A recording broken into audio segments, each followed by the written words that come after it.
The lord. దేవుని పరిశుద్ధ నామానికి మహిమ కలుగునుగాక.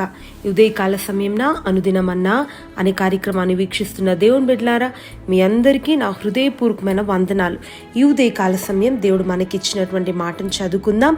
కీర్తనలు 27వ అధ్యాయం 10వ వాక్యం. నా తల్లిదండ్రులు నన్ను విడిచినను యెహోవా నన్ను చేరదీయును. దేవుని బిడ్డలారా, ఎంత గొప్ప వాగ్దానం. నిజంగా మన తల్లిదండ్రులు మనల్ని విడిచిపెట్టిన దేవుడు మనల్ని చేరదీస్తాడు. నిజంగా దేవుడు ఎందుకు నన్ను అంతగా ప్రేమిస్తున్నాడు అని ఎప్పుడైనా ఆలోచన చేశారా? నిజంగా ప్రియ దేవుని బిడ్డలారా, ఆయన మనల్ని ఎంతగానో ప్రేమిస్తున్నాడు. అందరూ అంటారు తల్లి ప్రేమ గొప్పదని. ప్రియ దేవుని బిడ్డ, మన దేవుని ప్రేమ తల్లి ప్రేమ కంటే గొప్ప ప్రేమ. ఎందుకంటే ముఖ్యంగా ఈ టెక్నాలజీ పెరిగాక ప్రతి మనిషికంటూ ఒక రహస్య జీవితం ఉంది. ప్రతి వారు రహస్య జీవితాన్ని చేస్తున్నారు.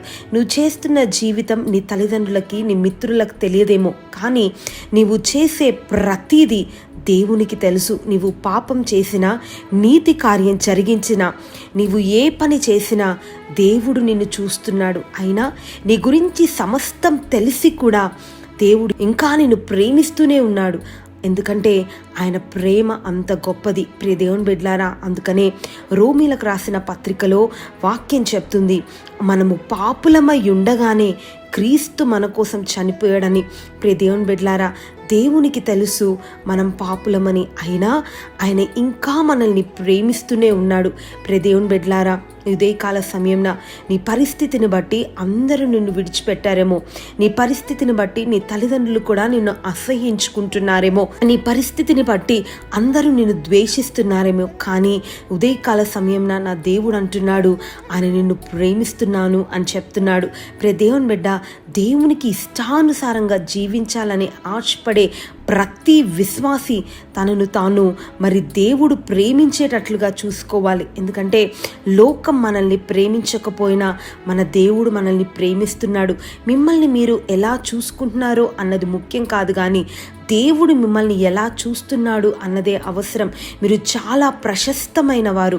ఒక్కోసారి తల్లిదండ్రులు మిమ్మల్ని అర్థం చేసుకోలేరు, కానీ ఎప్పుడు మిమ్మల్ని దేవుడు అర్థం చేసుకుంటున్నాడు. వారు ఒక రోజు మిమ్మల్ని విడిచిపెడతారు, కానీ దేవుడు నిత్యం మీ ప్రక్కనే ఉంటాడు. దేవుని దగ్గర స్వీకరించబడకపోవడం అనే మాట ఉండదు. మీరు ఎలా ఉన్నా సరే, ఏ పరిస్థితి అయినా సరే దేవుని వద్దకు వెళ్ళండి. ఆనందంగా ఆయన మనల్ని చేరదీస్తాడు. ఆయన కౌగిట్లో ఉండండి. ప్రతి భయము ఆయన పారద్రోలి ఆయన ప్రేమను మనం పొందుకుందాం. ఎందుకంటే దేవుని ప్రేమ చాలా గొప్పది. ప్రియ దేవుని బిడ్డలారా, బైబిల్ గ్రంథంలో కూడా యబ్బేజు అనే యవనస్తుడు ఉన్నాడు. నిజంగా అతని యవన కాలానికి వచ్చేసరికి అతనికి అర్థమైంది తన తల్లి అతన్ని ద్వేషిస్తుందని. తన అన్నదమ్ములు అతన్ని ద్వేషిస్తూ ఉన్నారు. తన పరిస్థితిని బట్టి తన తల్లి కూడా తనను అసహ్యించుకుంది. నిజంగా వేదన అన్న పేరు అతనికి పెట్టబడింది. కానీ నిజంగా ప్రేమ కలిగినటువంటి దేవుని సన్నిధానానికి చేరాడు. యబ్బేజు దేవుని కౌగిట్లో ఆయన ఉన్నాడు. నిజంగా దేవుని దగ్గరకు వచ్చి విలపిస్తున్నాడు, ప్రభా నీవే నా ఆధారం అన్నప్పుడు.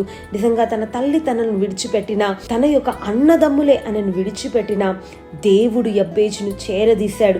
నిజంగా యబ్బేజు స్థితిగతులను మార్చాడు, యబ్బేజును ఆశీర్వదించాడు. ప్రియ దేవుని బిడ్డ, ఉదయకాల సమయంలో నీ పరిస్థితిని బట్టి, నీ స్థితిగతులను బట్టి అందరూ నిన్ను ద్వేషించిన, నీ తల్లిదండ్రులే నిన్ను విడిచిపెట్టినా నా దేవుడు నిన్ను ప్రేమిస్తున్నాడు. ఒకవేళ ప్రేమించిన తల్లిదండ్రులు నీకు ఇంతవరకు ఉన్నారేమో, కానీ ఒకానొక సమయంన వారి సమయం అయిపోయిన తర్వాత ఈ లోకాన్ని వారు విడిచి వెళ్ళవలసినటువంటి సమయం వచ్చినప్పుడు వారు నిన్ను విడిచి వెళ్ళిపోతారు. కానీ అంతం వరకు నీతో కూడా ఉండి నిన్ను నడిపించేది, నిన్ను ప్రేమించేది ఆ ప్రభువైన యేసుక్రీస్తు మాత్రమే. కాబట్టి ఇంకా నీ పరిస్థితిని బట్టి కృంగిపోతున్నావేమో, అయ్యో అందరూ నన్ను ద్వేషిస్తున్నారు, నా పరిస్థితిని బట్టి అందరూ నన్ను అసహ్యించుకుంటున్నారు అని బాధపడుతున్నావేమో. ప్రియ దేవుని బిడ్డ, అందరూ నిన్ను విడిచిపెట్టినా నా దేవుడు నిన్ను ప్రేమిస్తున్నాడు. నా దేవుడు నిన్ను హెచ్చించబోతున్నాడు. కాబట్టి ఆయన సన్నిధానానికి వచ్చి ఆయనను ఆశ్రయించు, ఆయనను గట్టిగా పట్టుకో. తప్పక నీ జీవితంలో మేలు కలుగుతుంది. ఉదయకాల సమయంన నిరాశ చెందక, అందరూ నిన్ను విడిచిపెట్టారని దిగులు పడక, నా దేవుడు నాకున్నాడని ధైర్యంతో ఆయన సన్నిధిలో మనం ప్రార్థన చేసుకుందాం. ప్రార్థన.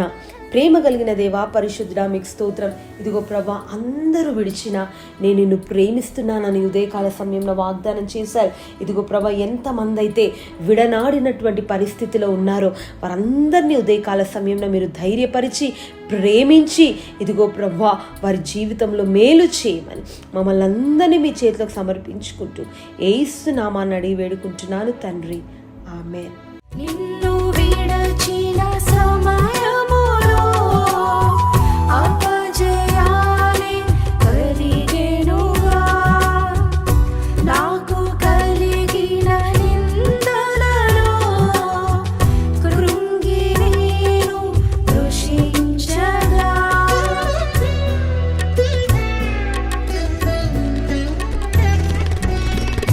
నిన్ను విడచిన